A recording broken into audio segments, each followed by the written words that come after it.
सभी भविष्य के भावी अध्यापकों का स्वागत है। आपके अंदर जोश जुनून की कमी नहीं होनी चाहिए भाई। अब ये पेपर भी आपके अंदर जोश और जुनून भर ही देगा। आज पूरा पेपर जरूर देखना। सब लोग 150 प्रश्न, 90 क्वेश्चन सभी के कॉमन है। लास्ट में एसएसटी है, लेकिन 1 से लेकर के 90 तक हम करेंगे, वो कॉमन ही रहेंगे सब। तो तगड़ा पेपर होने वाला है। लाइक का बटन दबाओ तो दबा दो, शेयर कर दो अपने दोस्तों को बस ज़्यादा से ज़्यादा, क्योंकि ये पेपर बहुत तगड़ा होने वाला है। अगर आप यहाँ पर जितने नंबर लेकर के आते हो ना, तो एग्जाम में मानो उससे 5-7 नंबर ज़्यादा ही आएंगे आपके। तो ऐसे डिमोटिवेट होना नहीं है किसी को भी। बढ़िया पेपर बनाया है तुम्हारे लिए और मज़ा आएगा पूरा। बस लगातार देखते जाना, रिवीजन भी करेंगे हम, कोई दिक्कत नहीं है, क्योंकि आपके पास में तो टाइम है नहीं, तो रिवीजन भी करवाएंगे आपको, नो प्रॉब्लम। तो जुड़ जाओ सब लोग, सबको शेयर कर दो। वापस से हम शुरू करते हैं एक और पेपर आपका, रीट परीक्षा का मेगा टेस्ट। और हाँ,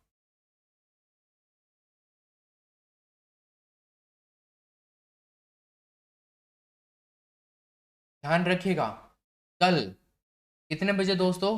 कल 12 बजे, कल दोपहर में 12 बजे का ध्यान रखिएगा। क्या होगा 12 बजे स्पेशल? हिंदी शिक्षण विधियां, हिंदी लैंग्वेज की शिक्षण विधियां, पूरे 150 प्रश्न जो भी आज से पहले रीट एग्जाम में क्वेश्चन आए हुए हैं ना, उनका विद एक्सप्लेनेशन भंडारा करेंगे सर। बिल्कुल जीमने जरूर आ जाना सब लोग। और तगड़ा वाला यहाँ पे आपको खाना खिलाया जाएगा, चिंता मत करो। ऐसे क्वालिटी से भरपूर खाना खिलाएंगे तुम्हें, तो पेट भर जाएगा तुम्हारा, मनमुग्ध हो जाएगा तुम्हारा, है ना। हाँ, तो परीक्षा में फिर मज़ा ही आएगा, फिर आपको पता ही है। तो कल 12 बजे ध्यान रखेगा। और फिर परसों कितने बजे ध्यान रखोगे तुम? परसों भी 12 बजे ही ध्यान रखोगे तुम, ध्यान रखिएगा। तो परसों 12 बजे सीडीपी का, यानी कि 19 को तो हिंदी का 12 बजे होगा, और फिर 20 को 12 बजे किसका होने वाला है? सीडीपी का, बाल विकास के। लगभग 200 प्रश्न हैं रीट एग्जाम में आए हुए आज से पहले के, पूरे करवाएंगे। अब देखो, क्वालिटी वाली चीजें देंगे आपको, बिल्कुल एक भी चीज ऐसे नहीं देंगे जिसका एग्जाम से कोई मतलब ही ना हो। आज से पहले भी ऐसे ही दिए हमने, लेकिन अब एग्जाम के प्रीवियस ईयर क्वेश्चन आपके दिमाग में घुसने चाहिए, तो ये बहुत ज्यादा जरूरी है। तो इन दोनों क्लासेज का ध्यान रखना। चलो तो शुरुआत करते हैं। तो नमस्कार सभी दोस्तों को, कैसे हैं आप सब? लाइक वाइक शेयर वेयर कर ही दिया होगा आपने। शुरुआत करते हैं पेपर की। बड़ा प्यारा पेपर होने वाला है। सीडीपी से शुरुआत करेंगे। बताइए, बुद्धि का एकल घटक या एकल अवयव सिद्धांत किसके द्वारा दिया गया था भाई? 4 ऑप्शंस आपके सामने हैं सर, और आप उत्तर बताने में बिल्कुल भी वो ना बरतें, कुछ भी कंजूसी। कमेंट बॉक्स में सबका उत्तर आना चाहिए, है ना। तो देखिए सर, यहाँ पे ना आंसर हो जाएगा आपका तीसरा ऑप्शन, एल्फ्रेड बिने। एल्फ्रेड बिने की हम बात करते हैं दोस्तों, तो एकल घटक या फिर एकल अव्यय सिद्धांत का प्रतिपादन किया था। और ये बहुत ही फेमस क्या थे, मनोवैज्ञानिक थे एल्फ्रेड बिने। चलो बताइए, 2 नंबर के प्रश्न में क्या उत्तर होगा? बहिर्मुखी प्रवृत्ति के व्यक्ति होते हैं, बताओ सर। बहिर्मुखी प्रवृत्ति के व्यक्ति,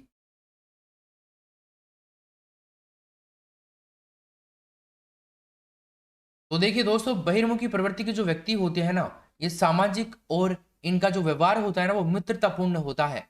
तो बहिर्मुखी व्यक्ति वो होते हैं जो जल्दी ही लोगों के साथ में अपना संबंध स्थापित कर लेते हैं। इस प्रकार के व्यक्ति सामाजिकता से पूर्ण और व्यवहारगत मित्रता करते हैं। इस टाइप के लोगों में कौन कौन आते हैं? जैसे जो नेता लोग होते हैं ना, वो आते हैं। जो समाज सेवक होते हैं ना, वो आते हैं। समझ रहे हो? वो लोगों को आप दिमाग में बिठाओ, एक बारी लाओ अपने दिमाग में, ये कर लेते हैं ना ऐसा काम। चलो सर, 3 नंबर के प्रश्न में भी आप मुझे उत्तर छाप ही दो, कमेंट बॉक्स में लॉक करवाओ किसको लॉक करवा रहे हो। बहुत तगड़ा प्रश्न है।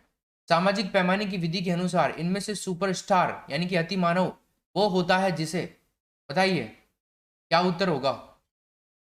बताओ भाई बताओ, आज का पेपर सबके पास में जाना चाहिए सर।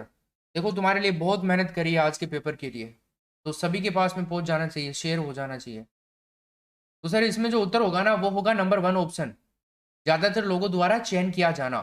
सामाजिक पैमाने की विधि के अकॉर्डिंग हम बात करें सुपर स्टार यानी कि अति मानव की, तो वो होता है जिसे ज्यादा से ज्यादा लोगों के द्वारा चयन किया जाए, वो सुपर स्टार हो जाएगा या फिर अति मानव हो जाएगा। नेक्स्ट, 4 नंबर के प्रश्न में भी उत्तर बता दो, क्या होगा क्वेश्चन नंबर 4 में? व्यक्तित्व के मूल्यांकन के लिए प्रयुक्त शब्द साहचर्य परीक्षण विधि का प्रयोग जुंग द्वारा किस वर्ष में किया गया था? बताइए सर। टेलीग्राम चैनल ज्वाइन कर लेना भाई, पीडीएफ आपको वहीं मिलेगी, टेलीग्राम चैनल लिंक दिया हुआ होगा डिस्क्रिप्शन में, देख लो आप। विन विन भी किया है। चलो देखिए, तो सर यहाँ पे उत्तर क्या होगा? ऑप्शन नंबर डी, 1910, 1910 में जुंग ने व्यक्तित्व मूल्यांकन के लिए क्या किया था? शब्द साहचर्य परीक्षण, शब्द साहचर्य परीक्षण प्रतिपादित किया था 1910 के अंदर। क्लियर, याद रहेगा? चलो sir, question number 5, superstar class है भाई, सब लोग लाइक शेयर करते रहो। लंबाई, भार, त्वचा का रंग, पैर, आंखों एवं बालों के रंग में विविधता तथा विचलन को क्या कहा जाता है? सर बता दो उत्तर क्या होगा इसका। क्वेश्चन नंबर 5 में आंसर करिए सर, उत्तर क्या होगा जल्दी से।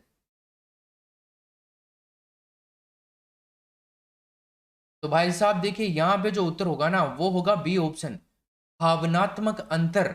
लंबाई, भार, त्वचा का रंग और पैर, जो आंखें हैं, ये बालों के रंग में विविधता, और इसके अलावा हम बात करें विचलन, इसको भौतिक अंतर की संज्ञा दी जाती है। तो नंबर पहला हो जाएगा आपका राइट आंसर। नेक्स्ट क्वेश्चन देखिए सर, 6 नंबर का, बताइए इनमें किसके घटक के प्रभाव से शैक्षिक पिछड़ापन उत्पन्न नहीं होगा? क्वेश्चन नंबर 6 में उत्तर बताइए सर क्या होगा, फटाफट से उत्तर बता दो, राइट आंसर। तो गाइस देखिए, इसमें जो उत्तर होगा ना वो होगा परिवार का पेशा। क्या होगा सर? परिवार का पेशा हो जाएगा। शैक्षणिक पिछड़ेपन का कारण जो होता है मोस्टली सामाजिक आर्थिक स्थिति, भावनात्मक वातावरण, स्कूल का वातावरण, इन सब के उन्नयन से शैक्षिक स्तर क्या करता है इधर, इसका स्तर जो है ना वो ऊपर उठता है। और परिवार का पेशा बालक के शैक्षणिक स्तर का ऊपर कोई प्रभाव डालता नहीं है, तो ध्यान रखिएगा, तीसरा ऑप्शन हो जाएगा इसका। 7वें नंबर के प्रश्न में भी उत्तर चाहिए मेरे को प्यारे दोस्तों तुमसे सबसे, जल्दी करो।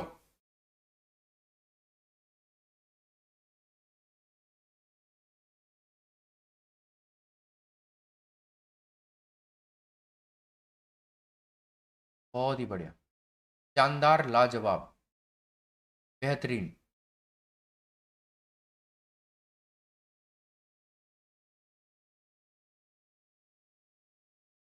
चलो देखिए, तो भैया यहाँ पे पूछ रहा है कि समान आयु वर्ग से संबंध अन्य सहपाठियों से जब किसी छात्र की तुलना की जाती है तो उसमें एक स्पष्ट शैक्षिक कमी या त्रुटि दृष्टिगोचर होती है, तो ऐसे बच्चे को क्या कहेंगे? तो भैया देखिए, ऐसे जो बच्चे होते हैं ना उनको कहेंगे पिछड़ा बालक। बी ऑप्शन, वो बालक जो सामान्यतः अपने आयु वर्ग के बालकों के बुद्धि लब्धि से कम बुद्धि लब्धि रखता है, या फिर तुलनात्मक रूप से वो कम त्रुटि प्रदर्शित करता है, तो ऐसे बालक को पिछड़ा बालक कहेंगे। नेक्स्ट, 8वें नंबर के प्रश्न में उत्तर बता दो भाई, किसने कहा था? क्या आपके सामने लिखा है, बताइए किसने कहा था, फटाफट बता दो। अरे रख हौसला, मंजर भी आएगा, प्यासे के पास चलकर समंदर भी आएगा। रख हौसला, मंजर भी आएगा, प्यासे के पास चलकर समंदर भी आएगा। थक कर बैठे न ए मेरे दोस्त, थक कर क्यों ना बैठ, मंजिल के ए मुसाफिर, मंजिल भी मिलेगी तुझे और मंजिल के मिलने का मजा भी आएगा। बस, अंतिम दिनों में आकर के आपको हार तो बिल्कुल माननी नहीं है, बस अपना जो भी है लगा दो इस टाइम में। तो देखिए दोस्तों, आंसर क्या होगा इसका, स्किनर, तीसरा ऑप्शन। सृजनशील मानव मस्तिष्क के द्वारा संबंधों को रूपांतरित करके नई विषय वस्तु का रचनात्मक सर्जन कर नए अंतर संबंधों का विकास करने की शक्ति का पर्याय क्या है सर? किसने कहा? स्किनर ने कहा था। नेक्स्ट क्वेश्चन, आईपीसी का पूरा नाम बता दो सर, क्या है आईपीसी का पूरा नाम बताइए।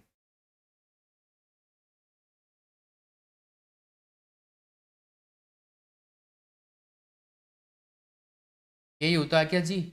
इंडियन पैनल कोड, भारतीय दंड संहिता। नंबर बी ऑप्शन हो जाएगा आपका, ठीक है ना भाई, भारतीय दंड संहिता, Indian penal code. Next question है आपके 10 नंबर का, बताइए बालक का प्रारंभिक विकास मुख्यतः किस भाषा पर डिपेंडेड होता है? बताइए। ये तो मेरे हिसाब से किसी का गलत होना ही नहीं चाहिए भाई, आज की क्लास में सबसे प्यारा प्रश्न ही ये है मेरे हिसाब से। तो बताओ जी क्या होगा इसका राइट आंसर, सब लोग कर दो भाई। जल्दी से कर दो। और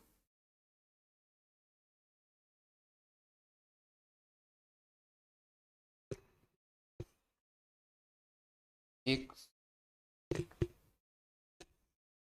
ठीक है। तो सर देखिए यहाँ पे जो आपका उत्तर हो जाएगा ना, क्या हो जाएगा आंसर आपका? ऑप्शन नंबर माता पिता। अरे बालक का प्रारंभिक विकास माता पिता पर भी तो निर्भर करता है, क्योंकि बालक तो प्रारंभ में तो शुरुआत में तो जो शैशवावस्था होती है उसमें तो माता पिता के पास ही रहता है ना, तो फिर वहां पर ही प्रभाव पड़ेगा वातावरण का, माता पिता के ऊपर ही प्रथम शिक्षक माने जाते हैं। अगला देखिए 11 नंबर के क्वेश्चन में उत्तर बता दो आप, क्या होगा?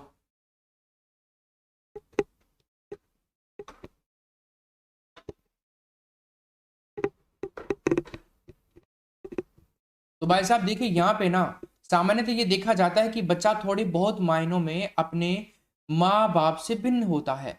इसे किसके अनुवांशिकी नियम के जरिए विश्लेषित किया जा सकता है? अनुवांशिकी नियम के जरिए।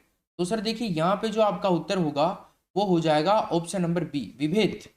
बच्चे थोड़े बहुत मायने में अपने माँ बाप से भिन्न होते हैं, इसे अनुवांशिकता के विभेद नियम से आप स्पष्ट कर सकते हैं।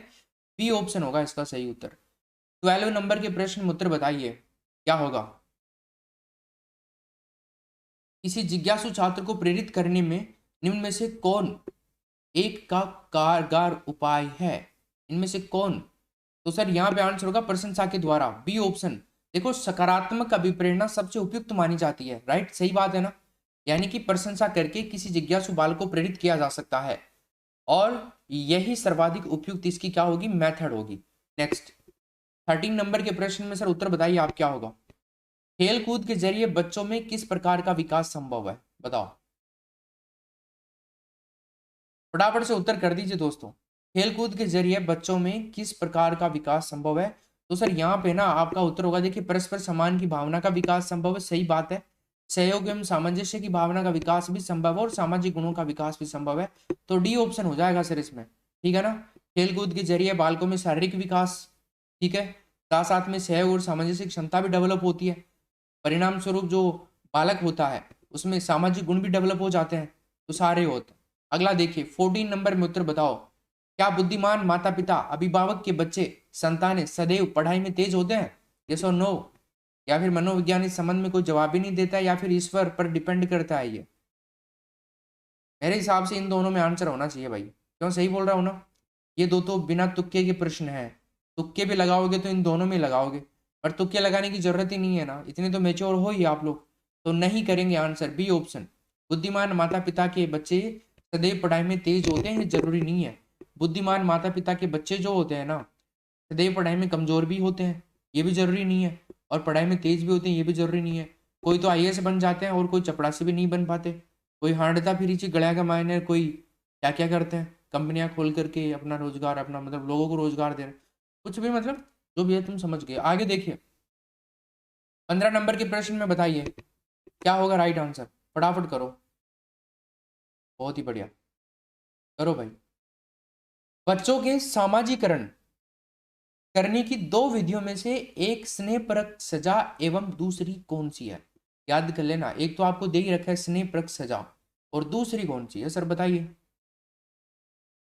भैया देखिए यहाँ पे जो है ना वो दूसरी है उद्देश्य परक।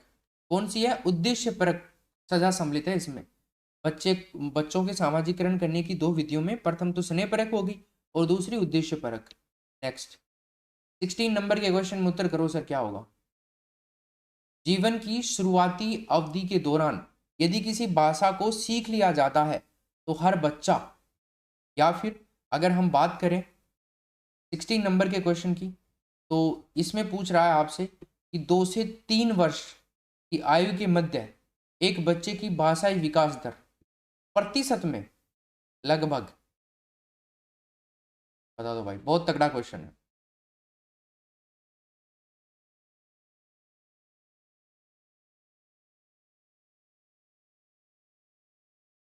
तो भाई देखिए यहाँ पे होगा 2 से 10।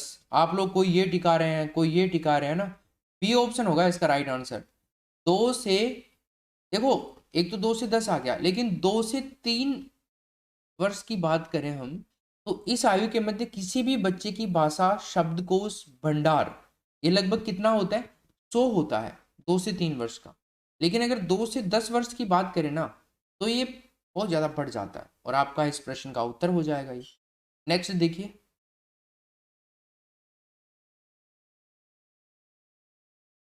मानवों मनुष्यों में विकास की सबसे तीव्र गति होती है, बताइए सर क्या होगा? 17 नंबर के क्वेश्चन में उत्तर बता दो, कौन सी एज में होती है, जल्दी करो सर। तो भैया देखिए, ये जो एज होती है ना, ये एज होती है आपकी किशोर अवस्था। बी ऑप्शन हो जाएगा इसका सही उत्तर, ठीक है। इसीलिए तीव्र विकास के कारण बालक सामंजस्य स्थापित नहीं कर पाता है और इसी कारण वो क्या रहता है, तनाव में रहता है, तनाव के अंदर रहता है इस एज में। नेक्स्ट क्वेश्चन है आपका 18 नंबर का, बताइए सर क्या होगा 18 नंबर के प्रश्न में। गर्भ धारण से शिशु के जन्म की अवधि को क्या कहा जाता है? किशोरावस्था, शिशु अवस्था, प्रसव पूर्व काल, वयस्क अवस्था, बताइए क्या कहा जाता है? तो भाई जी देखिए, यहाँ पे उत्तर क्या होगा, प्रसव पूर्व काल।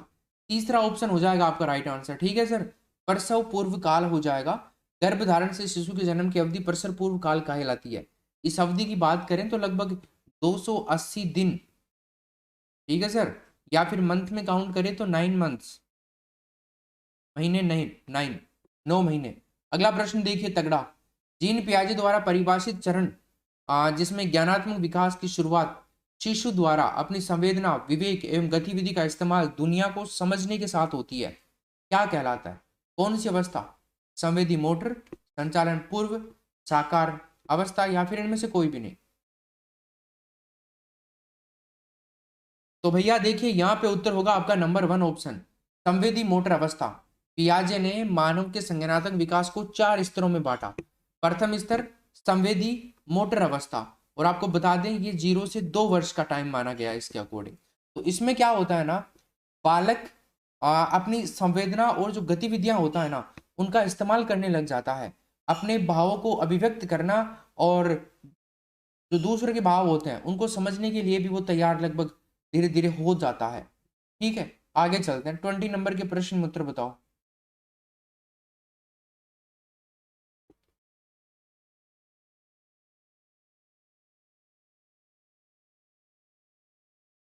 रोशाक शाही धब्बा परीक्षण जो व्यक्तित्व का मूल्यांकन करने के लिए इस्तेमाल किया जाता है, सर किसका विकास बताओ, इसका विकास किसने किया था?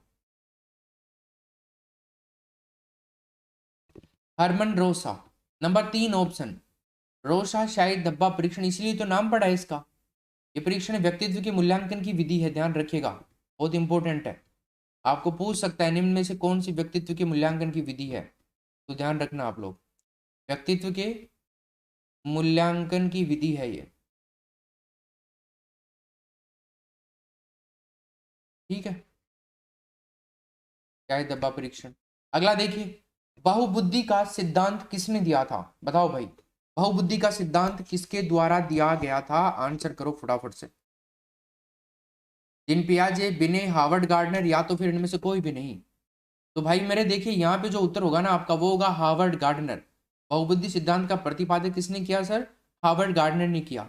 और इस सिद्धांत के अनुसार बुद्धि के विकास के अनेक तत्व उत्तरदायी होते हैं, लाइक इसने जो बताए तत्व, परिवेश बुद्धि के विकास के लिए, बुद्धि का स्तर, सामाजिक स्थिति और आनुवांशिकता, ये स्तर इसने बताए थे।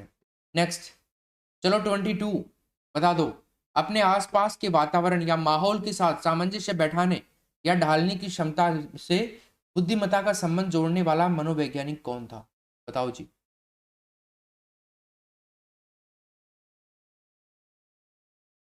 क्या उत्तर होगा भैया इसका? तो सर देखिए, यहाँ पे ना आपका जो उत्तर होगा वो होगा जीन पियाजे, नंबर 1 ऑप्शन, ठीक है ना, जीन पियाजे हो जाएगा। अपने आसपास के वातावरण के साथ सामंजस्य बिठाने की क्षमता को बुद्धि के साथ जोड़ने का प्रयास जीन पियाजे के द्वारा किया गया था। अब यहाँ पे बात करें जीन पियाजे की, तो इन्होंने बुद्धि को एक ऐसी अनुवांशिक नहीं कहेंगे, अनुकूलित प्रक्रिया के रूप में स्वीकार किया था, जिसमें जैविक परिपक्वता की जो वातावरणीय परिस्थितियां होती है ना, उनके साथ अंत्यक्रिया होती है। तो ध्यान रखिएगा, जीन पियाजे ने बुद्धि के संबंध में संज्ञानात्मक विकास का सिद्धांत भी दिया था। तो संज्ञानात्मक विकास का सिद्धांत बहुत ज्यादा इंपॉर्टेंट है, ये आपको याद होना चाहिए। अगला क्वेश्चन देखिए 23, थॉर्नडाइक का सिद्धांत इनमें से किस वर्ग के तहत सूचीबद्ध किया जाता है? बताओ सर क्या होगा?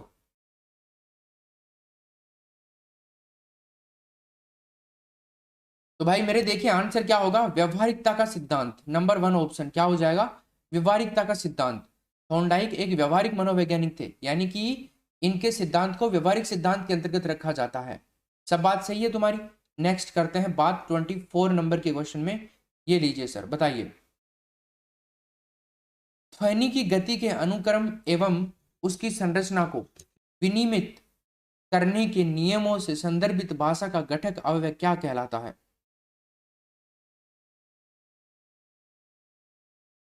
बताइए सर क्या कहलाता है ये?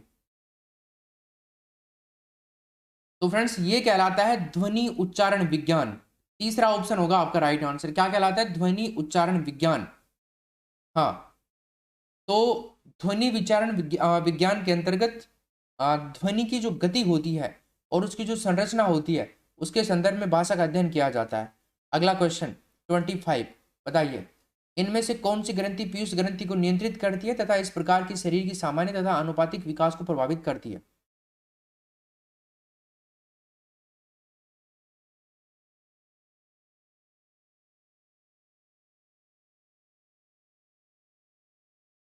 इनमें से पीयूष ग्रंथि की बात कर रहा है। इनमें से कौन सी ग्रंथि पीयूष ग्रंथि को नियंत्रित करती है? तो सर मैं आपको बता दूं एक बात, तो जो पीयूष ग्रंथि होती है ना, पीयूष ग्रंथि, इसका एक दूसरा और नाम है। इसका नाम है मास्टर ग्रंथि। क्या नाम है सर? मास्टर ग्रंथि नाम है। अब देखो, मास्टर को कोई सिखाएगा क्या, ये बताओ मुझे आप। मास्टर के ऊपर कोई मास्टर थोड़ी होता है। नॉर्मली बात करें अपन तो भाई मास्टर तो सबको ही सिखाता है, ठीक है। अब मास्टर तो मास्टर होता है।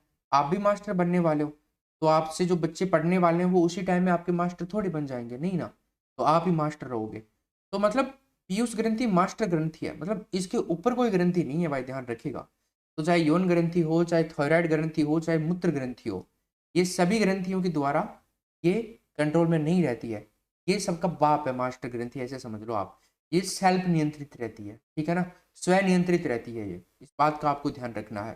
तो पीयूष ग्रंथि मास्टर ग्रंथि होती है, किसी भी ग्रंथि के द्वारा इसको नियंत्रित नहीं किया जा सकता है।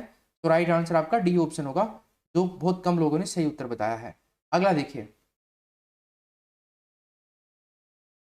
इनमें से कौन सी प्रकृति भावात्मक विकास से संबंधित नहीं है? बताओ सर क्या होगा? भावात्मक विकास से संबंधित नहीं है। टेलीग्राम ज्वाइन कर लेना भाई सब लोग, नीचे लिंक मिल जाएगा आपको, डिस्क्रिप्शन में पिन भी किया हुआ होगा। तो चलो देखो, यहाँ पे उत्तर क्या होगा, कौन सी प्रकृति भावात्मक विकास से संबंधित नहीं है? तो सर यहाँ पे आंसर होगा बी ऑप्शन। भावनाओं का प्रस्फुटन जन्म के साथ होने लगता है, ठीक है ना।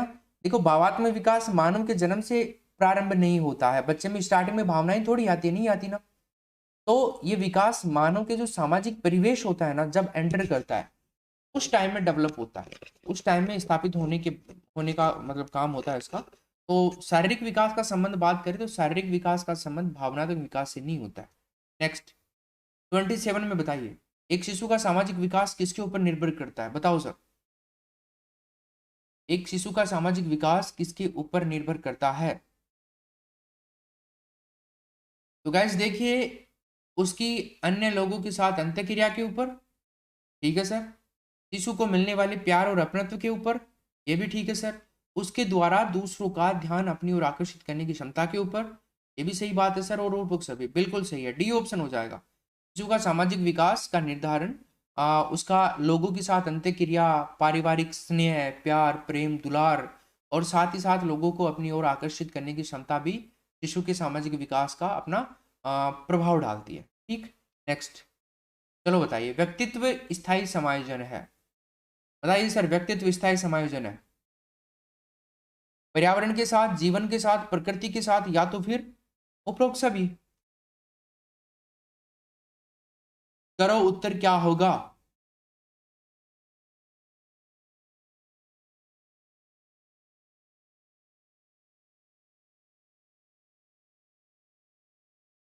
ना थके हैं कभी पैर, ना कभी हिम्मत हारी है। ना थके हैं कभी पैर, ना कभी हिम्मत हमने हारी है। जज्बा है कुछ बनने का जिंदगी में, इसलिए सफर अभी भी जारी है। चलो सर, क्या उत्तर होगा इसका? इसका उत्तर हो जाएगा डी ऑप्शन, पर्यावरण के साथ भी, जीवन के साथ भी, प्रकृति के साथ भी। तो समायोजन वो प्रक्रिया होती है भैया जिसके द्वारा व्यक्ति अपनी परिस्थितियों के अनुसार स्वयं को अनुकूलित कर लेता है। पर्यावरण, जीवन और प्रकृति, इसके साथ समायोजित जो व्यक्तित्व होता है वो स्थायी समायोजन के प्रमुख लक्षणों में आता है। तो नेक्स्ट क्वेश्चन की बात करेंगे हम। 29 नंबर का क्वेश्चन है, दूसरे वर्ष में अंत तक शिशु का शब्द भंडार हो जाता है कितना? अभी थोड़ी देर पहले बताया था मैंने आपको, तो बताइए सर क्या उत्तर होगा इसका? 0 से 2 वर्ष बताया था ना, 100 शब्द, बस वही तो बात है। ये हो गया आपका नंबर 1 ऑप्शन। दूसरे वर्ष के अंत तक शिशु का शब्द भंडार 100 हो जाता है। ये अवस्था शैशवावस्था के अंतर्गत ही आती है, ठीक है। शैशवावस्था 0 से 5 या 6 साल जो भी आपको दे वो कर दीजिएगा, तो शैशवावस्था की आयु होगी। नेक्स्ट बात करें हम 30 नंबर के क्वेश्चन की, तो बताइए, ये रहा आपका 30 नंबर का क्वेश्चन। संवेगों की उत्पत्ति होती है, बताइए सर, संवेगों की उत्पत्ति होती है।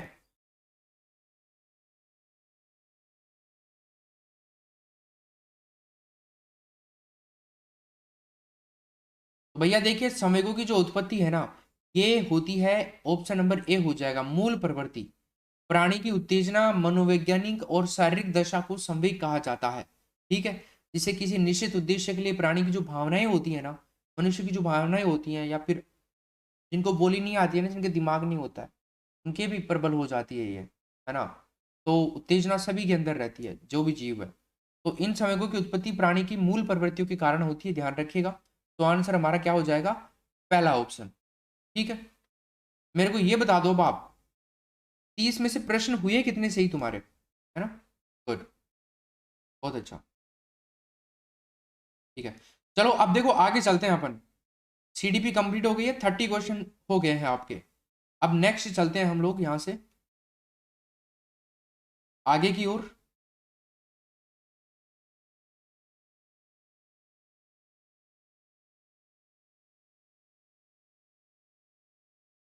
कैसे हो सब लोग? बढ़िया तो हो ना तुम लोग? बढ़िया चल रहा है तुम्हारा तैयारी वैयारी सबकी? मस्त, टॉप क्वालिटी की चलनी चाहिए भाई, देखो, ठीक है ना। चलिए देखिए, तो अब हिंदी को हम शुरू कर रहे हैं। 30 क्वेश्चन होंगे, 61 से लेकर के 90 तक। तो देखते हैं आप लोग कितना स्कोर रहता है हिंदी के अंदर, अभी पता लग जाएगा सबका। निम्न में से तत्सम शब्द कौन सा है, बताओ सर। तत्सम, मैंने आपको एक बात बता रखी है, जहां पर ये ग आ जाए, श्र आ जाए, श्रय, है ना, क्षय आ जाए, त्र आ जाए, इन सब में लगभग अगर आए ना ये किसी शब्द के साथ में, किसी शब्द में जो वर्ण के रूप में, तो वहां पर तत्सम होता है लगभग, ठीक है। ये वाला श आ जाए मूर्धन्य, है ना, ये वाला आ जाए तालव्य, वहां पर भी लगभग होता ही है। तो सर देखिए, यहाँ पे जो उत्तर होगा ना आपका, अज्ञान हो जाएगा। पहला ऑप्शन राइट आंसर होगा, ध्यान रखना। क्या होगा? तत्समय अज्ञान। बाकी सारे यहाँ पर बात करें, चौथा ऑप्शन आपको दिख ही नहीं रहा है, अगम, अटारी, अजान, ये तद्भव में आएंगे। अगला देखिए सर, अखबार किस भाषा का शब्द, बता दो मेरे को आप। अखबार कौन सी भाषा का शब्द है सर, बताइए।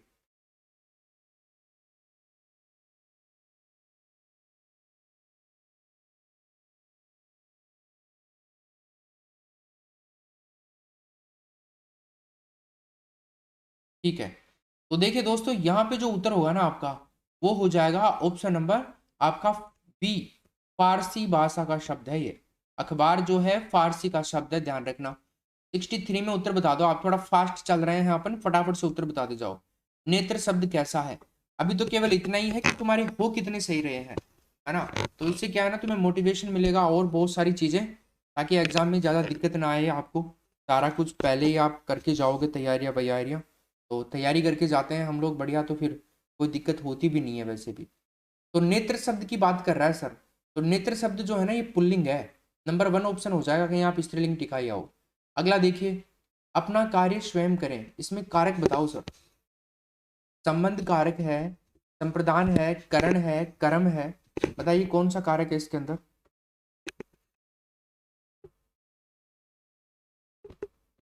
देखिए दोस्तों, जब वाक्य में किसी संज्ञा या सर्वनाम का किसी अन्य संज्ञा या सर्वनाम से संबंध स्थापित किया जाए ना, तो जिससे उसका संबंध होता है, और जो संबंध कारक की कहलाता है वो ध्यान रखिएगा। इसमें विभक्ति चिन्ह क्या होते हैं, काके की, रारेरी, ये सब। तो आंसर क्या हो जाएगा इसमें, संबंध कारक। ठीक है ना, पहला ऑप्शन करें काकेरी। नेक्स्ट क्वेश्चन देखिए 65 नंबर का है आपका यहाँ पे, यानी कि चौथा पांचवा क्वेश्चन है ये हिंदी का। तो आपको बताना है, फटाफट से बताइए क्या होगा इसमें। निम्न में से सही कथन पूछ रहा है आपसे। तो सर देखिए स्वर 15 होते हैं, नहीं है, सही कथन नहीं है। स्वर 15 थोड़े होते हैं, कोई भी बता देगा, बच्चा भी बता देगा। स्वर तो 11 होते हैं भैया। कितने होते हैं, 11। हाँ, स्वरों को दो भागों में बांटा जाता है, ये बात भी सही है। जिन स्वरों को बोलने में अधिक समय लगे उनको दीर्घ स्वर कहते हैं, और जिन स्वरों को बोलने में कम समय लगे उनको ह्रस्व स्वर कहते हैं। मतलब दीर्घ स्वर मतलब ये द्विमात्रिक भी कहलाते हैं, ये एक मात्रिक कहलाते हैं। एक आते हैं प्लुत, प्लुत को त्रिमात्रिक कहते हैं। ठीक है जी, यस। आगे देखिए नेक्स्ट क्वेश्चन आपका, बताओ मुझे कौन सा अल्प प्राण नहीं है। फटाफट से उत्तर कर दो, अल्प प्राण कौन सा नहीं है। ए नहीं है, कै नहीं है, जय नहीं है, फै नहीं है। तो सर फै नहीं है अल्प प्राण, क्योंकि फै तो क्या है, महाप्राण है ना, महाप्राण है ये तो। क्यों है, सभी वर्गों का दूसरा और चौथा सम संख्या वाले तो होते हैं महाप्राण। ठीक है, अब देख लो आप, पै के बाद में आता है फै, तो पै वर्ग का ये दूसरा है, तो दूसरा तो महाप्राण होता है। इसके अलावा पहला, तीसरा और पांचवा, ये तीनों क्या होते हैं सर, ये तीनों होते हैं अल्प प्राण। ठीक है ना, तो अब देख लो बाकी स्वर भी प्राण में ही आएंगे। ठीक है ना, नेक्स्ट देखिए अब आप, सातवें नंबर का प्रश्न हिंदी का, किस क्रमांक में अशुद्ध शब्द है, बताओ अशुद्ध। दोस्तों यहाँ पे अशुद्ध जो है ना वो है पूजनीय। डी ऑप्शन होगा आपका राइट आंसर। क्या है भैया, पूजनीय। नेक्स्ट क्वेश्चन की बात करते हैं 68 में, बता दो आप, इनमें से कौन सा शब्द संधि का उदाहरण नहीं है, बताइए। सम प्लस सार, अति प्लस अंत, सदा प्लस आचार। और यहाँ पे हम बात करें तो एक प्रत्यय लगा हुआ है, समाज मूल शब्द है, यहाँ पर संधि नहीं है, डी ऑप्शन हो जाएगा। ठीक है ना भाई, अगला क्वेश्चन देखते हैं 69 नंबर का, यानी कि 9 नंबर का क्वेश्चन हिंदी का। बताओ सर किस शब्द में संधि सही हुई है। स्वच्छंद नहीं होता है, स्वच्छंद होता है, तो स्व प्लस छंद यहाँ पर गलत है भाई। ये विसर्ग संधि करनी थी ना इसके अकॉर्डिंग, तो ये गलत हो गया। और सॉरी, व्यंजन संधि करनी थी। माँ है प्लस ऋषि, महा होता है भैया, ये भी गलत है। गति प्लस अवरोध, गत्यावरोध। और यहाँ पे हम बात करें मत प्लस ऐक्य, मतैक्य भैया, यहाँ पे सही है मतैक्य, प्रतिसंधि। ठीक है ना, नेक्स्ट क्वेश्चन देखिए आप 70 नंबर का, तत्पुरुष समास में प्रधान पद कौन सा माना जाता है, बताइए। तो भाई साहब तत्पुरुष समास में माना जाता है उत्तर पद प्रधान, बी ऑप्शन होगा आपका राइट। अगला देखो आप, धर्म प्राण पद का विग्रह क्या होने वाला है, बताइए। धर्म प्राण पद, तो गाइस देखिए यहाँ पे उत्तर होगा धर्म ही है प्राण जिनके वह। ठीक है, धर्म ही है प्राण जिनके वह, बहुब्री की तरफ जाएगा भैया यहाँ पे। अगला देखिए, की प्रत्यय नहीं है, सादगी, बानगी, जानकी और रवानगी, परीक्षा देने के लिए रवानगी। तो बताइए क्या उत्तर होगा इसका। तो सर की प्रत्यय जानकी में नहीं है ना, आपको दिख रहा है इसमें तो की आ रहा है, जान प्लस की। नेक्स्ट 73 में बताइए, निर्णय में कौन सा उपसर्ग है, निर्णय, अणय बाद में चेंज हुआ, नय होता है नीर प्लस, तो यहाँ पे आंसर होगा आपका बी ऑप्शन। ठीक है ना, नीर प्लस ने। अगला क्वेश्चन देखिए, पंडित, पंडित जी हवन करा रहे, हवन करा ये कथा कह रहे हैं, मैं करा कर, मैं कौन सी क्रिया है, बताओ। यहाँ पे जो मैं आ रहा है यहाँ पे कौन सी क्रिया में आएगा, संयुक्त, पूर्वकालिक, मुख्य क्रिया और सहायक क्रिया। पंडित जी हवन कराकर कथा कह रहे हैं, इसमें कराकर की बात कर रहा है, कौन सी क्रिया है कराकर में, कराकर मतलब काम हो गया है, हवन करा करके कथा कर रहे हैं। कथा तो प्रेजेंट में चल रही है, लेकिन हवन का काम पूरा हो गया है, यानी कि पूर्वकालिक क्रिया है। राइट आंसर आपका होगा B option. Like share subscribe करो यार जल्दी से। अगला देखिए 75 में, अंगीकार का विलोम क्या होगा, बताइए। अंगीकार बताना है भैया आपको, अंगीकार का विलोम शब्द 75 नंबर के क्वेश्चन में जल्दी टिका दो, क्या होगा। तो सर देखिए, अंगीकार जो है ना, इसका विलोम शब्द होता है तिरस्कार। बी ऑप्शन राइट आंसर हो जाएगा आपका। ठीक है सर, तिरस्कार होगा इसका। अगला देखिए 76 नंबर के क्वेश्चन में पर्यायवाची शब्द की बात की जा रही है सर आपसे, तो बताइए पर्यायवाची शब्द कौन सा है। क्षण, मह, जलसा, उमंग। उत्सव का पर्यायवाची, तो भाई देखिए उत्सव का पर्यायवाची होता है उमंग। विलोम नहीं पूछ रहा है कहीं आप उल्टा कर दो, ठीक है, तो ऑप्शन नंबर डी हो जाएगा इसका। अगला देखिए 77 में उत्तर करो क्या होगा। आरती और आरती का सही युग्म बताइए। एक आरती में तो छोटी मात्रा है, एक में बड़ी। इस आरती का मतलब क्या होता है भाई, इसका मतलब होता है विराम। और यहाँ पे हम बात करें इस आरती का मतलब क्या होता है, पूजा के लिए दीपक। ठीक है ना, यस। तो option number B right answer. Next, चलो बताइए क्या उत्तर होगा 78 में। लेखन कौशल के विकास के लिए प्राथमिक स्तर पर श्रेष्ठ विधि बता दीजिए, कौन सी है। 18 नंबर का प्रश्न है हिंदी का, और फटाफट करो उत्तर। जीडीपी हमने की है इसमें। नेक्स्ट क्वेश्चन देखिए, यहाँ पे 78 में जो उत्तर होगा जैकाटोट विधि हो जाएगा इसका राइट आंसर। 79 में उत्तर बता दो बाप क्या होगा। व्याकरण शिक्षण में व्याख्या का अंग नहीं है, बताओ कौन सा नहीं है व्याकरण शिक्षण में व्याख्या का अंग। तो भाई मेरे देखिए आंसर होगा परिचर्चा। नंबर 1 ऑप्शन हो जाएगा आपका इसका राइट आंसर, क्या हो जाएगा, परिचर्चा। अगला क्वेश्चन देखिए बाप, हाँ, गद्य शिक्षण का प्रमुख उद्देश्य बता दीजिए सर, क्या होगा। गद्य शिक्षण का प्रमुख उद्देश्य आपको बता देना है यहाँ पर, फटाफट से बता दो। तो भाई जी देखिए, गद्य शिक्षण का जो प्रमुख उद्देश्य होता है ना, वो होता है ग्रहण अभिव्यक्ति। ग्रहण अभिव्यक्ति, B option right answer. Next 81 में आपको उत्तर बताना है, जल्दी करो भाई। 21 नंबर का क्वेश्चन है, इकाई विधि का दोष बताइए। यूनिट मेथड जो होता है उसका आपको दोष बताना है। कौशल अविकसित करना, क्रमिकता का अभाव, प्रशिक्षण की विधि होना, शिक्षण सामग्री का बंटवारा। तो गैस यहाँ पे आंसर होगा क्रमिकता का अभाव होता है इस विधि के अंदर। ठीक है, ये दोष ही है इकाई विधि का। नेक्स्ट क्वेश्चन देखिए, व्याकरण की शिक्षा का आरंभ करना चाहिए, बताओ कब। ये लीजिए सर 4 ऑप्शन, फटाफट करो। व्याकरण की शिक्षा का आरंभ, तो फ्रेंड्स आंसर होगा भाषा पर अधिकार होने पर व्याकरण की शिक्षा का क्या होना चाहिए, आरंभ होना चाहिए। अगला प्रश्न, कहीं ये नहीं कि आप बच्चों को व्याकरण की शिक्षा देने लग जाओगे, गलत बात है। व्याकरण की शिक्षा का आरंभ कब करना चाहिए, ये तो हो ही गया आपका।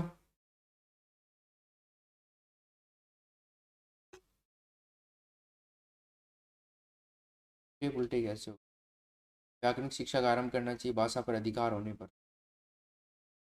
सूत्र प्रणाली किस सिद्धांत पर आधारित है, बताओ अब आप। 83 में आंसर कर दो। सूत्र प्रणाली किस सिद्धांत पर आधारित है। तो सर देखिए ये है पूर्ण से अंश की ओर, तीसरा ऑप्शन आपका हो जाएगा इसमें राइट आंसर। ठीक है सर। अगला देखिए 24 नंबर का क्वेश्चन हिंदी का, आगमन विधि निम्न में से किस शिक्षण सूत्र पर आधारित है। आगमन विधि याद करना बहुत आसान है, निगमन विधि से याद कर सकते हैं आप आगमन विधि को। नी से निगमन और नी से नियम। निगमन विधि नियम से उदाहरण की ओर होती है सर, उल्टा कर दो, उदाहरण से नियम की ओर हो जाएगी आगमन विधि, बस सिंपल। उदाहरण क्या होते हैं, सरल होते हैं ना, तो सरल से कठिन की ओर आगमन विधि होती है, और नियम क्या होते हैं, कठिन होते हैं तो कठिन से सरल की ओर निगमन विधि होती है। तो यहाँ पे उत्तर होगा आपका उदाहरण से नियम की ओर। नेक्स्ट बताइए। तो फ्रेंड्स देखिए, भाषा शिक्षण में मूल्यांकन उपागम का जो प्रवर्तक है ना, वो है बी एस ब्लूम। तीसरा ऑप्शन होगा सही उत्तर, बी एस ब्लूम है। नेक्स्ट चलिए बताओ, प्राथमिक स्तर पर कविता शिक्षण की उपयुक्त प्रणाली के बारे में बता दीजिए आप, कौन सी है। तो सर देखो यहाँ पे ना आपका उत्तर हो जाएगा गीत व अभिनय प्रणाली, डी ऑप्शन राइट आंसर। कौन सी प्रणाली?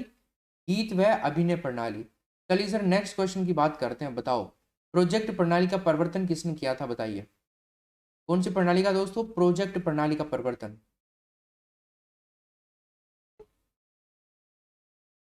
तो फ्रेंड्स ये किया था किल पैट्रिक ने। नंबर 1 ऑप्शन हो जाएगा आपका किल पैट्रिक। 29 नंबर का क्वेश्चन देखिए हिंदी का। भाषा की प्रथम सार्थक इकाई किसको माना जाता है? बताइए। सार्थक इकाई की बात कर रहा है, सार्थक इकाई। तो आंसर जाएगा आपका यहाँ पे शब्द, बी ऑप्शन। नेक्स्ट 30 नंबर का क्वेश्चन हिंदी का, यानी कि 90। तो बताइए, वैसे 90 क्वेश्चन किए नहीं है अपन ने अभी तक, ये 60 है। सीडीपी करिए इससे पहले और अभी हिंदी चल रही है। तो देखिए सर यहाँ पे उत्तर क्या होगा? अनुकरण विधि। तीसरा ऑप्शन राइट आंसर हो जाएगा आपका। कौन सा हो जाएगा भैया? अनुकरण विधि आपका सही उत्तर हो जाएगा इस क्वेश्चन का। ठीक है, लाइक का बटन दबाओ, शेयर करो, सब्सक्राइब करो।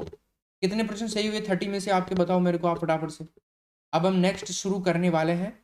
अगला जो हमारा सब्जेक्ट है एसएसटी शुरू करेंगे, फिर उसके बाद में हम संस्कृत शुरू करेंगे। तैयार हो सब लोग? कोई दिक्कत तो नहीं है ना किसी को? किया जाए शुरू?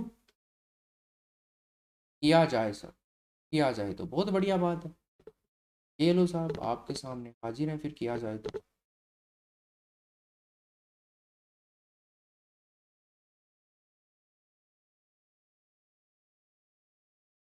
चलो तो शुरुआत करते हैं।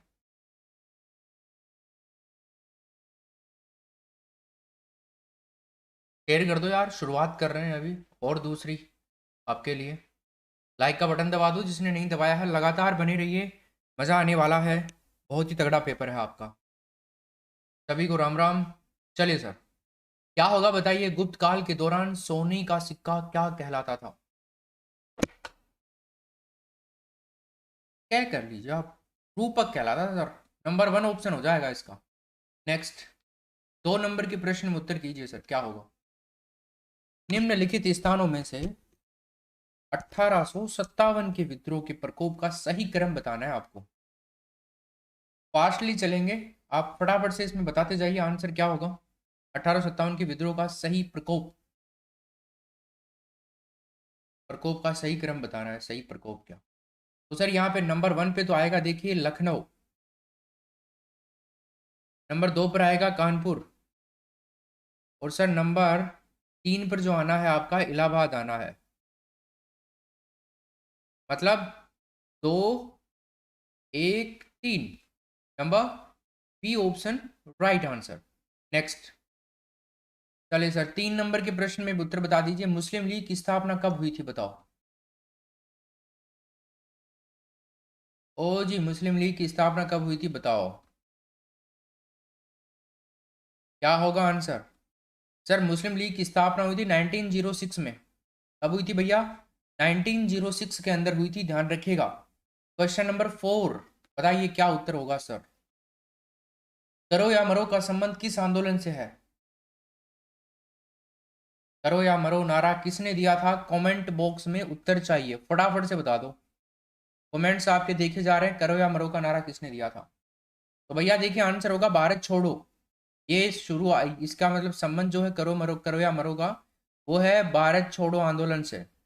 अंग्रेजों से छुड़वा रहे थे हम भारत को, भारत छोड़ो आंदोलन। ठीक है सर। नेक्स्ट क्वेश्चन नंबर 5, ये रहा आपकी स्क्रीन के सामने। दिल्ली की प्रसिद्ध जामा मंदिर का मस्जिद का निर्माण किसके शासनकाल में किया गया था, या किसके द्वारा हुआ था? जामा मस्जिद, अरे ताजमहल कौन बनवाए जो? ताजमहल कौन बनवाए जो टावरो? शाहजहां, उसी के द्वारा। ये भी कर देंगे, क्या ही दिक्कत है? ठीक है ना। शाहजहां ने ही जामा मस्जिद का भी निर्माण किया था। क्वेश्चन नंबर 6, बताइए आपके सामने कर देते हैं इसको फिक्स। फटाफट से बता दो, तुम लगा दो 6। मोहम्मद गोरी और पृथ्वीराज चौहान के बीच लड़ाई कौन सी थी? 2 लड़ाइयां हुई थी सर, सही कहा ना। तराइन की लड़ाई, नंबर 1 ऑप्शन हो जाएगा क्वेश्चन नंबर 6 का पहला। मोहम्मद गोरी 19 सॉरी 1192 में जीता, और ये 91। पहला दोबारा ये हार गया बेचारा, धोखा हो गया था इसके साथ। अगला प्रश्न देखिए सर क्या होगा, बता दो। स्वतंत्र भारत की पहली कैबिनेट में से कौन बड़े धार्मिक परिवर्तन के लिए जिम्मेदार, कौन है वो जिम्मेदार व्यक्ति, नाम बताइए उसका। स्वतंत्र भारत की पहली कैबिनेट में कौन बड़े धार्मिक परिवर्तन के लिए जिम्मेदार थे, तो सर उनका नाम था डॉक्टर भीमराव अंबेडकर। तगड़े आदमी थे भाई साहब। अगला क्वेश्चन देखिए 8वें नंबर का, लोक नायक के रूप में किसे जाना जाता है, लोक नायक। तो भाई साहब देखिए लोक नायक के रूप में जाना जाता है किसको, जयप्रकाश नारायण जी को। नंबर 1 ऑप्शन होगा इसका, जयप्रकाश नारायण को जाना जाता है लोक नायक के रूप। क्वेश्चन नंबर 9, बताइए आप क्या होगा। टेलीग्राम ज्वाइन कर लेना भाई जिसने नहीं किया हुआ है, टेलीग्राम पे क्विज वगैरह टेस्ट सीरीज वगैरह सब कुछ चलती रहती है, लिंक वगैरह क्लासेज के। तो प्रतिहार राजवंश का संस्थापक कौन था, मान एजुकेशन टेलीग्राम चैनल आपको क्या करना है सर, ज्वाइन करना है, डिस्क्रिप्शन में लिंक पिन किया हुआ है, आप देख लीजिए। तो भाई देखिए प्रतिहार राजवंश का जो संस्थापक है ना वो हरिश्चंद्र। नंबर 1 ऑप्शन, बड़ा प्रतापी शासक हुआ था ये अपने टाइम का। 10 नंबर के प्रश्न में उत्तर करो। ख्वाजा मोइनुद्दीन चिश्ती की दरगाह कहाँ है,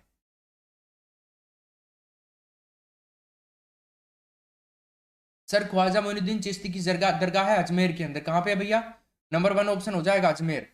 ठीक है, ख्वाजा मोइनुद्दीन चिश्ती की दरगाह, चिश्ती एक सूफी संत थे वैसे ये, और इनकी दरगाह अजमेर में है। 11 नंबर के प्रश्न में उत्तर बताओ। गुरु ग्रंथ साहिब का संकलन किसने किया था, बता दो मुझे आप। क्वेश्चन नंबर 11 में आंसर क्या होगा, जल्दी करो। गुरु ग्रंथ साहिब का संकलन किसने किया था।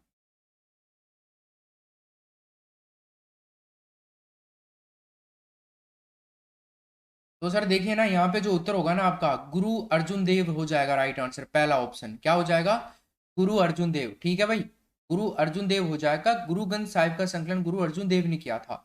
और गुरु अर्जुन देव की बात करें तो ये जो सिख थे ना, सिखों के 5वें गुरु थे ये, याद हो जाएगा ना। और इनको जहांगीर ने खोलते तेल में डाल करके मरवा दिया था। बहुत तगड़ा तेल को उबाला और उसके अंदर डाल दिया और मरवा दिया। खतरनाक मौत मिली। लोग थे तो बेकार ही थे ना ये, जैसे इसी तरह की सजा दिया करते थे लोगों। चलो आगे देखिए 12 नंबर के क्वेश्चन में क्या होगा। निम्न में से कौन सा स्थल पाकिस्तान के सिंध प्रांत के लरकाना जिले में स्थित है। तो देखिए भाई वो है मोहनजोदड़ो। डी ऑप्शन हो जाएगा आपका सही उत्तर इसका। लरकाना जिले के अंदर पाकिस्तान के अंदर कौन सा स्थल है, मोहनजोदड़ो। क्वेश्चन नंबर 13, बताइए सर क्या होगा। बौद्ध धर्म एवं जैन धर्म दोनों के उपदेश किस शासक काल में दिए गए, किसके शासन काल में दिए गए, ऐसे कर शासन कर लो इसको। बौद्ध धर्म एवं जैन धर्म के, तो सर वो आप करेंगे बिंबिसार। Number 1 option. ठीक है, नेक्स्ट बिंदुसार अलग था। बिंदुसार अशोक का पिता हुआ करता था, अशोक का पिता। और अकबर बहुत बाद की बात है। क्वेश्चन नंबर 14, गायत्री मंत्र की रचना किसने की, बताइए। गायत्री मंत्र, ओम भूर्भुवः स्वः तत्सवितुर्वरेण्यं धीमहि यो नः प्रचोदयात्। विश्वामित्र, बी ऑप्शन होगा आपका राइट आंसर। ठीक है सर, अगला क्वेश्चन देखिए 15 नंबर का क्या होगा। स्वामी दयानंद सरस्वती ने किस समाज की स्थापना करी थी, आंसर करो। प्यारा और बड़ा ही स्वीट सा क्वेश्चन आपके सामने आया है सर, बताओ। स्वामी दयानंद सरस्वती ने किस समाज की स्थापना करी थी भैया, आर्य समाज की स्थापना करी थी। बी ऑप्शन होगा आपका इसका राइट आंसर।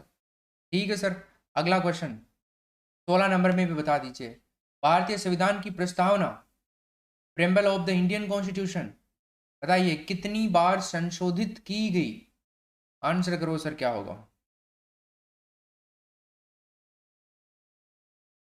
भैया देखिए एक बार, ओनली ऑन वन टाइम। 18 दिसंबर 1976 की बात है सर, 18 दिसंबर 1976 की बात है। तो इस डेट को हुआ क्या था, इंदिरा गांधी सरकार थी, प्राइम मिनिस्टर इंदिरा गांधी थी टाइम में।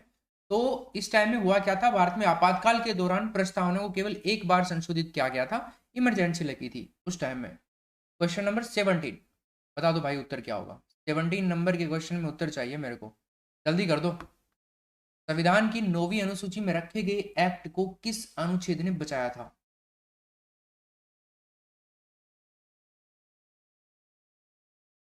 बताओ, 9वीं अनुसूची मूल संविधान का भाग थी या नहीं थी? मूल संविधान का भाग थी या नहीं थी? कोई बताएगा मेरे को कमेंट बॉक्स में। माय डियर फ्रेंड्स, 9वीं जो अनुसूची थी ना, ये मूल संविधान का भाग थी या नहीं थी? अरे नहीं थी। क्यों नहीं थी? क्योंकि मूल संविधान में तो 8 ही शेड्यूल्स थी ना, 8 ही अनुसूचियां। तो 9वीं तो संविधान संशोधन करके जोड़ी गई, 10वीं भी जोड़ी गई, 11वीं भी जोड़ी गई, 12वीं भी जोड़ी गई। ठीक है, यस, ध्यान रखिएगा। 10वीं दल बदल, 11वीं आपके पंचायती राज से संबंधित हो गई, ये नगर पालिका में संबंधित हो गई, नगर परिषद नगर पालिका संबंधित इनके प्रावधानों के बारे में 12 नंबर की। तो चलिए, आंसर क्या होगा यहाँ पे? ऑप्शन नंबर बी हो जाएगा, आर्टिकल नंबर 31 बी। नौवीं जो शेड्यूल शेड्यूल थी 9th नंबर की, जिसमें जो कानून दिए गए थे, तो उन्हें जो न्यायालय है उसमें चुनौती नहीं दी जा सकती, ऐसा लिखा है इसमें। अगला देखिए सर, क्वेश्चन नंबर 18, बताइए क्या आंसर होगा। राष्ट्रपति पर महाभियोग चलाने के प्रस्ताव पर सदन के कितने सदस्यों के हस्ताक्षर होने चाहिए? बताओ। अच्छा, ये राष्ट्रपति पर जो महाभियोग चलाया जाता है, ये प्रक्रिया कौन से नंबर के आर्टिकल से की जाती है स्टार्ट? कोई बताएगा? एनीवन आप में से? तो सर यहाँ पे जो उत्तर होगा ना, वो होगा सदन की कुल सदस्य संख्या का 1/4 भाग सदस्य है, ठीक है ना। 1/4 मतलब 100 है तो 1/4 हो गया 25, राइट। तो यहाँ पे ना आपका आंसर जाएगा 61 आर्टिकल नंबर। नेक्स्ट, 19 नंबर के प्रश्न में उत्तर बता दो आप। किस प्रधानमंत्री के शासनकाल में संपत्ति के अधिकार, राइट टू प्रॉपर्टी एक्ट को मौलिक अधिकारों की सूची से निकाला गया? राइट टू प्रॉपर्टी, संपत्ति का अधिकार, मौलिक अधिकारों की सूची से। तो भैया मेरे ध्यान रखिएगा, मोरारजी देसाई आंसर आएगा, राइट आंसर, ठीक है ना। मूल संविधान का हमारे एक आर्टिकल था, 19 नंबर का आर्टिकल, अभी भी है, था क्या, ठीक है। तो 19 नंबर के आर्टिकल से नागरिकों को 7 स्वतंत्रताएं प्रदान की गई थी। अगर प्रेजेंट टाइम में पूछे तो 6 बता दीजिएगा सर, क्योंकि एक को हटा दिया। तो इनमें छठी जो स्वतंत्रता थी ना सर, वो थी संपत्ति की स्वतंत्रता। किसकी थी भैया? संपत्ति की स्वतंत्रता थी। और आपको पता हो, 44वां संविधान संशोधन हुआ था संविधान में, 44 नंबर का अमेंडमेंट। तो इसके द्वारा संपत्ति को मौलिक अधिकारों के साथ साथ संपत्ति की स्वतंत्रता भी समाप्त कर दी थी सर, ध्यान रखिएगा। मौलिक अधिकारों से तो हटाया ही था, इसके अलावा संपत्ति की स्वतंत्रता भी हटा दी थी। भाई अब अगर तुम्हारी जरूरत, तुम्हारी जमीन है उसकी जरूरत गवर्नमेंट को पड़ी, तो वो ले सकती है किसी भी सरकारी काम के लिए। उसके लिए आपको फंड दिया जाएगा, जो भी पॉसिबल है, पॉसिबल जो भी होगा उस टाइम में वो दिया जाएगा आपको। 42वां संविधान संशोधन 4 और 2 6, 44वां संविधान संशोधन 4 और 4 8, ये हुआ था 1976 में, ये हुआ था 1978 में, ठीक है सर। मिनी संविधान भी कहा जाता है 42 नंबर के संविधान को। अगला क्वेश्चन हम देखेंगे 20 नंबर का, बताओ भारत का मेग्ना कार्टा संविधान के किस भाग को कहा जाता है?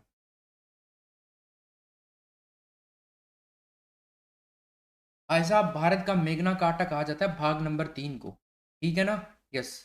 20 में हो जाएगा बी ऑप्शन। नेक्स्ट 21, बताइए सर क्या होगा उत्तर,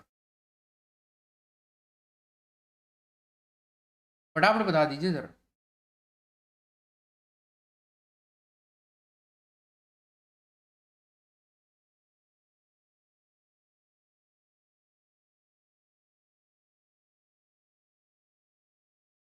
ठीक है, इसमें जो उत्तर होगा ना आपका, क्या आंसर हो जाएगा 21 में, ऑप्शन नंबर बी, क्रिप्स प्रस्ताव। ठीक है सर, क्रिप्स प्रस्ताव आपका उत्तर हो जाएगा। भारतीयों को सत्ता दे दी जाएगी, ये प्रस्ताव किसमें था? क्रिप्स प्रस्ताव में था। नेक्स्ट 22 में उत्तर बता दो आप, क्या हो जाएगा? पंचायत के निर्वाचन में चुनाव लड़ने के लिए उम्मीदवार की न्यूनतम आयु कितनी होनी चाहिए? बताओ।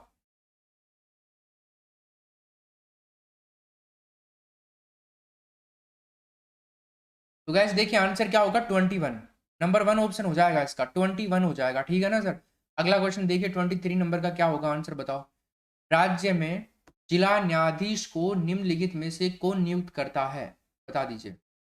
जिला न्यायाधीश को कौन नियुक्त करता है सर, जल्दी से उत्तर करो। तो मेरे दोस्तों देखिए आंसर क्या होगा, राज्य का राज्यपाल, ठीक है ना। नंबर 1 ऑप्शन हो जाएगा आपका। अगला क्वेश्चन भी देख लो आप। राज्यसभा की गणपूर्ति यानी कि कोरम, कुल सदस्य संख्या कितना प्रतिशत भाग होती है। चलो बताओ, राजस्थान के अंदर राज्यसभा के लिए कितने सदस्य चुन करके जाते हैं। राजस्थान में राज्यसभा के लिए, साथ में लोकसभा के भी बता दो कितने सदस्य चुन करके जाते हैं, साथ में विधानसभा की सीटें भी बता दो कितनी है राजस्थान में। राज्यसभा के लिए सर 10, लोकसभा के लिए 25, विधानसभा सीटें 200। इनके ऊपर चुनाव होते हैं, मुख्यमंत्री बनते हैं, फिर जिस भी पार्टी की सरकार आती है इनमें 101 सीटें चाहिए किसी भी पार्टी को सरकार बनाने के लिए, राइट, अगर दो ही पार्टी हैं तो। ठीक है सर। तो यहाँ पे जो आपका आंसर हो जाएगा बी ऑप्शन, 1/10। नेक्स्ट क्वेश्चन का आंसर दो मेरे को आप। संविधान में पहला संशोधन किस वर्ष में हुआ था। पहला संशोधन, और बताओ क्या जोड़ा गया था। कोई शेड्यूल जोड़ी गई थी क्या, कोई अनुसूची जोड़ी गई थी क्या, बताओ कौन सी जोड़ी गई थी अगर जोड़ी गई थी तो, या फिर क्या अलग हुआ था तो वो बता दीजिए। तो सर यहाँ पे आंसर होगा 1951, नंबर बी ऑप्शन हो जाएगा आपका, ठीक है। पहला संशोधन 1951 में हुआ था। क्वेश्चन नंबर 26 बताओ, भारत के नागरिक के मूल कर्तव्य।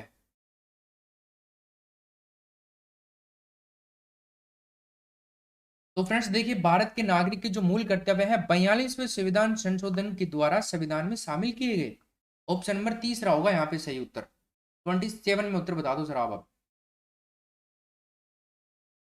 इंडियन स्टैंडर्ड टाइम और ग्रीनविच मीन टाइम में कितने समय का अंतर होता है, बताइए। आई थिंक आप सबको आता होगा इसका उत्तर, क्यों भाई, सही कह रहे हैं ना हम? उत्तर होगा 5 घंटे 30 मिनट, ठीक है। थर्ड ऑप्शन 5.5 घंटे मतलब। अगला क्वेश्चन बताना जरा क्या उत्तर होगा। निम्नलिखित में से कौन सा राज्य है जिसे कर्क रेखा होकर के गुजरती है। बिहार, उत्तर प्रदेश, हिमाचल प्रदेश और झारखंड।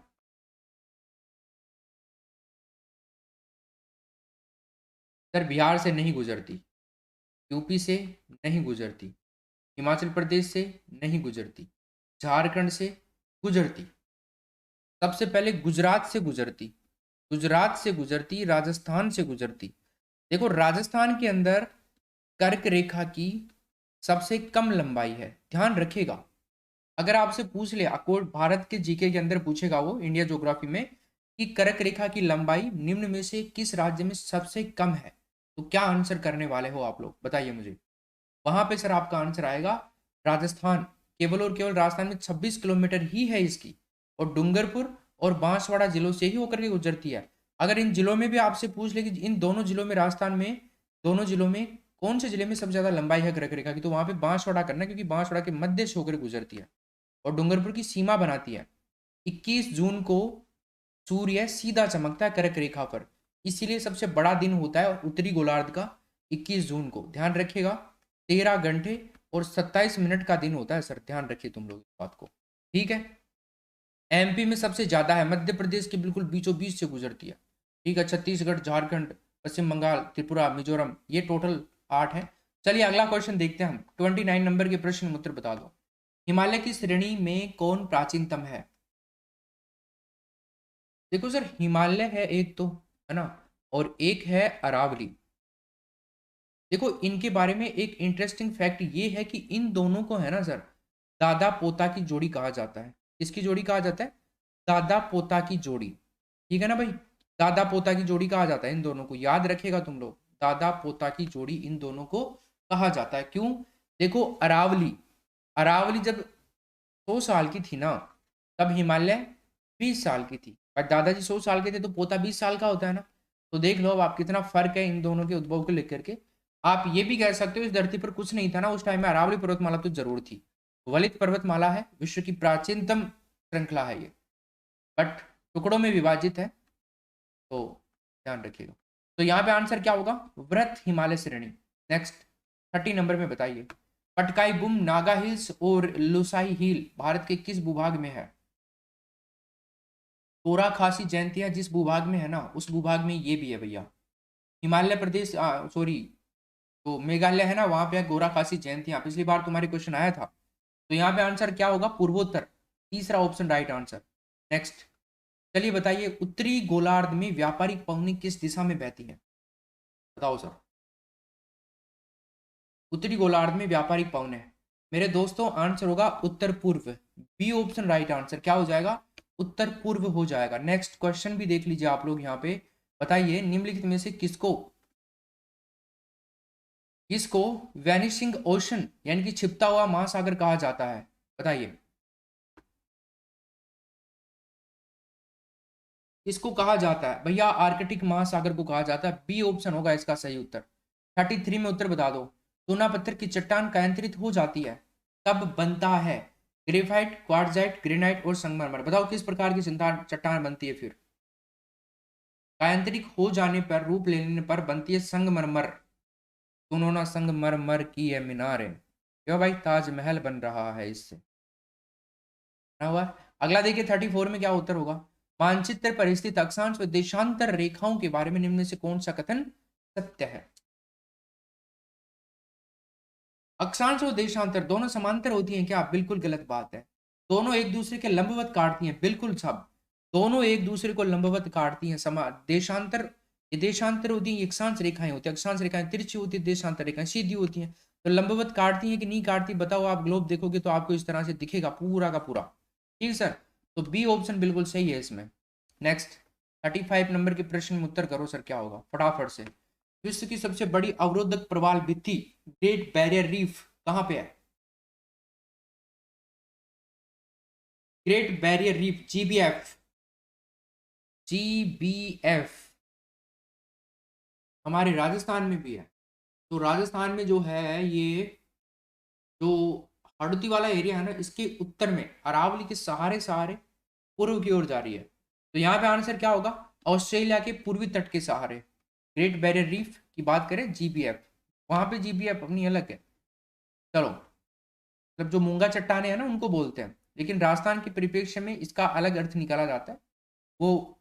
नेक्स्ट देखिए 36 में, बाल्टिक सागर और उत्तरी सागर यानी कि नॉर्थ सी को मिलाती है स्वेज नहर, पनामा नहर, कील नहर,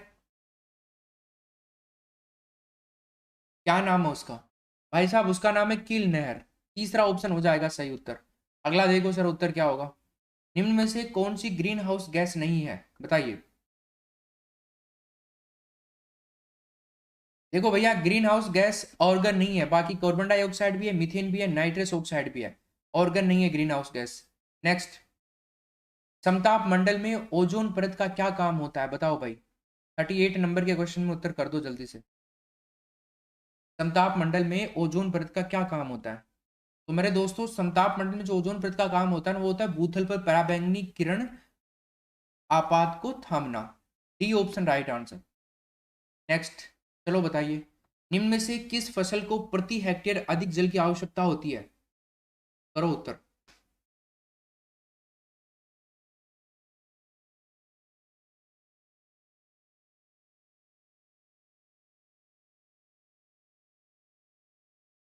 ठीक है भाई साहब, क्या उत्तर होगा, चावल, डी ऑप्शन हो जाएगा इसका सही उत्तर।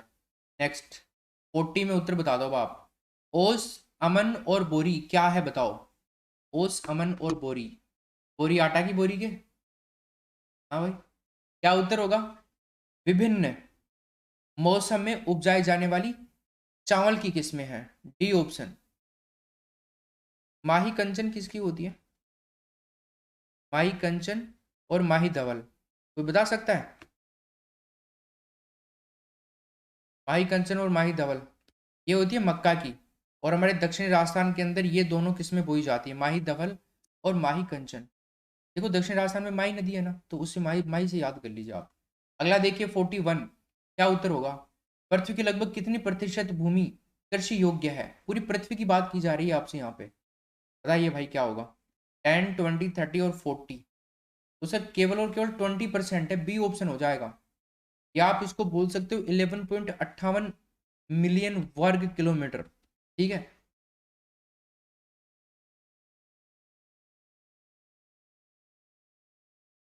नेक्स्ट 42 में बताओ उत्तर।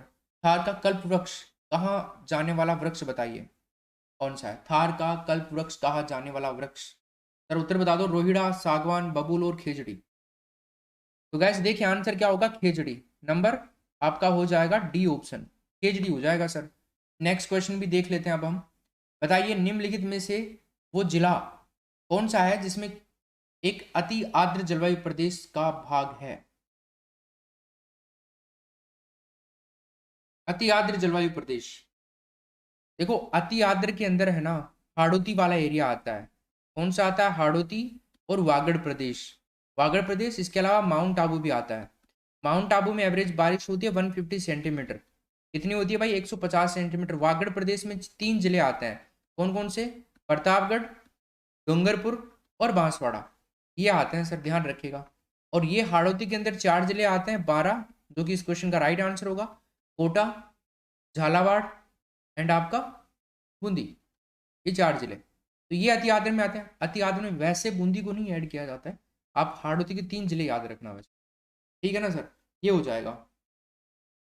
तो राजस्थान में सबसे ज्यादा बारिश वाला जिला पूछ ले तो झालावाड़ करेगा सर।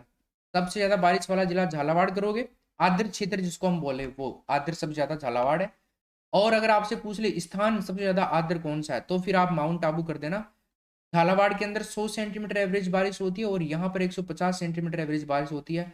नेक्स्ट क्वेश्चन की ओर मूव करते हैं। ये 11, ये डी ऑप्शन हो जाएगा 12। 44 में उत्तर बताइए, ऊपर माल क्या है। ये ऊपर माल है ना, एग्जाम में आता ही आता है भाई, याद कर लेना तुम लोग इसको ढंग से। ऊपर माल, तो सर देखिए नागौरी उच्च भूमि प्रदेश जो है ना, ये ऊपर माल के नाम से जाना जाता है। ठीक है। अरे यार क्या नागौरी उच्च भूमि प्रदेश, नागौरी उच्च भूमि प्रदेश थोड़ी आएगा, इसमें आएगा चित्तौड़गढ़ व भीलवाड़ा के बीच का जो पठारी भाग है ना। हाँ, देखो चित्तौड़गढ़ का तो है भैंसरोडगढ़ है ना, और भीलवाड़ा का है बिजोलिया। ये इन दोनों के बीच का जो एरिया है ना, वो जाना जाता है ऊपर माल। ये क्या है ना, थोड़ा जो भूमि है ना, समतल भूमि एवरेज उससे थोड़ा ऊपर उठा हुआ एरिया है, तो इसलिए इसको ऊपर माल कहते हैं। वैसे माल प्रदेश के राजस्थान का कौन सा भौतिक प्रदेश है जो जाना जाता है माल प्रदेश के नाम से। तो सर माल प्रदेश के नाम से हाड़ौती जो है ना, इसको माल प्रदेश भी कहा जाता है, दक्षिण पूर्वी पठारी प्रदेश भी कहा जाता है। ठीक है, मालवा के पठार का विस्तार है यहाँ पे झालावाड़ जिलों के अंदर। नेक्स्ट क्वेश्चन देखिए, 45 में उत्तर क्या होगा बताओ। निम्न में से कौन सी नस्लें राजस्थान की भेड़ों से संबंधित नहीं है।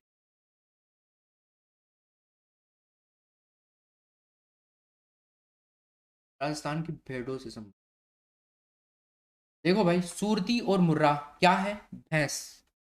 बाकी नाली, पुगल, सोनाड़ी, खैरी, तोकला और मगरा, ये पूरी की पूरी 6 की 6 किससे संबंधित है, भेड़, जो भी राजस्थान की भेड़ों की नस्लें हैं। नेक्स्ट 46, बताइए क्या उत्तर होगा सर, फटाफट बता दो भाई। सरदारू किस लोक देवता की गाड़ी की पूजा करते हैं।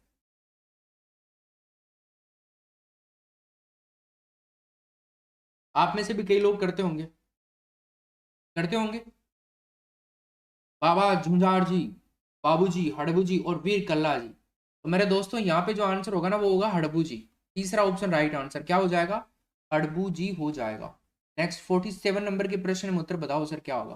महाराणा प्रताप की जन्म, महाराणा प्रताप का कर लेना जन्म किस दुर्ग में हुआ था बताओ। 47 नंबर के क्वेश्चन में उत्तर करना चाहते हैं हम आपसे, बताओ क्या उत्तर होगा। तो जनाब इसका जो उत्तर होगा ना वो होगा कुंभलगढ़ दुर्ग, राजसमंद के अंदर। ठीक है, यहाँ पर एक स्थान था कुंभलगढ़ दुर्ग के अंदर, कटारगढ़, कटारगढ़। ठीक है, और कटारगढ़ के अंदर एक महल था सर, उस महल का नाम हम चाहते हैं कि आप बता दो, उस महल का क्या नाम था जहां पर महाराणा प्रताप का जन्म हुआ था। बताइए सर क्या नाम था उस महल का। हम देख रहे हैं आपके कमेंट, फटाफट से बता दो भाई, आंसर करो नेक्स्ट क्वेश्चन का। फिर अब कालीबंगा का उत्खनन किसके निर्देशन में हुआ था। जो लोग बाद में देखते हैं वो भी बताइए मेरे को, कौन सा महल था कटारगढ़ में स्थित। तो आंसर क्या होगा इसका, ये उत्खनन हुआ था भैया बीके थापर और बीबी लाल। ठीक है ना, बी के थापर और बीबी लाल, बी ऑप्शन हो जाएगा राइट आंसर। नेक्स्ट बताइए 49 में क्या होगा। बाड़मेर के प्रसिद्ध मलिर प्रिंट, कौन से रंगों का प्रयोग होता है मलिर प्रिंट में, बताओ भाई।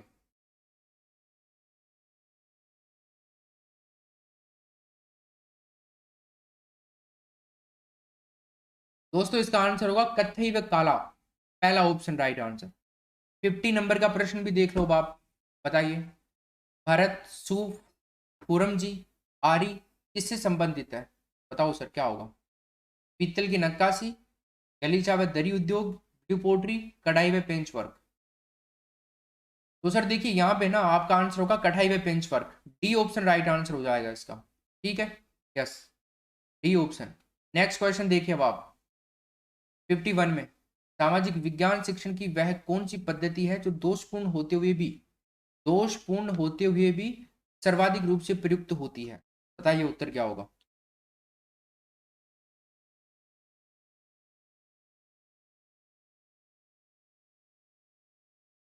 उसका नाम है सर व्याख्या विधि, व्याख्यान विधि। दोषपूर्ण तो है, इससे बोरिंग बोरिंग विधि है ये, बट इसके बिना काम भी तो नहीं हो सकता ना, जरूरी होता है एक्सप्लेनेशन तो हर चीज का। चलो बताइए, तो इसको अच्छा बनाने के लिए प्रश्न पूछने चाहिए बीच बीच में। व्याख्यान विधि को, प्रायोजना विधि के दोष के संबंध में असत्य कथन बताओ, कौन सा है।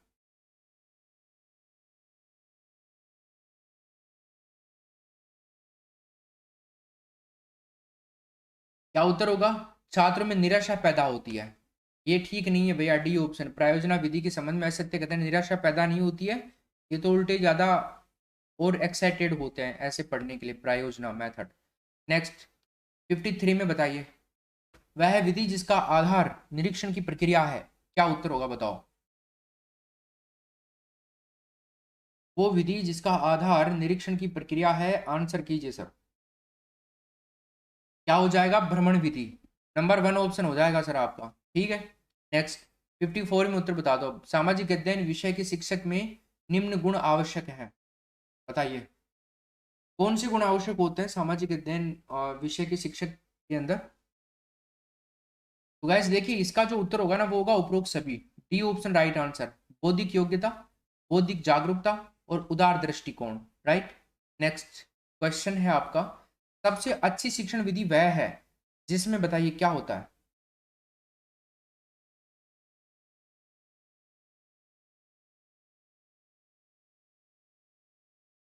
आंसर होगा दोस्तों विद्यार्थी पर आधारित क्रियाएं अधिक हों, 55 नंबर के क्वेश्चन में पहला ऑप्शन। नेक्स्ट क्वेश्चन देखिए आप, 56 में उत्तर कर दो जल्दी से, जल्दी कर दो।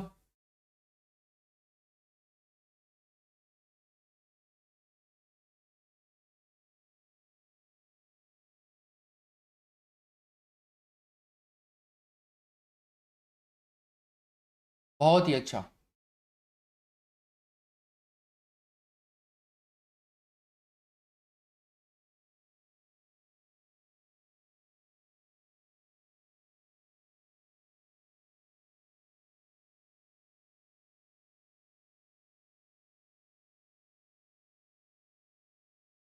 चलो देखिए, इसका जो उत्तर होगा ना 56 में, हमारा ऑप्शन नंबर तीसरा हो जाएगा, खेलकूद।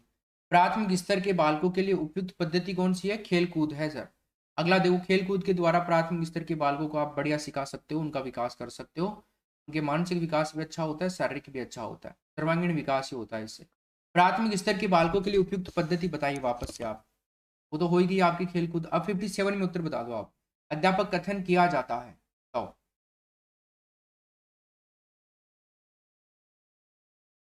विषय वस्तु का प्रारंभिक ज्ञान देने के लिए, विषय वस्तु को स्पष्ट करने के लिए, विषय वस्तु को सरल बनाने के लिए। तो सर यहाँ पे सारे ही सही उत्तर हैं, इस क्या आंसर होगा, डी ऑप्शन।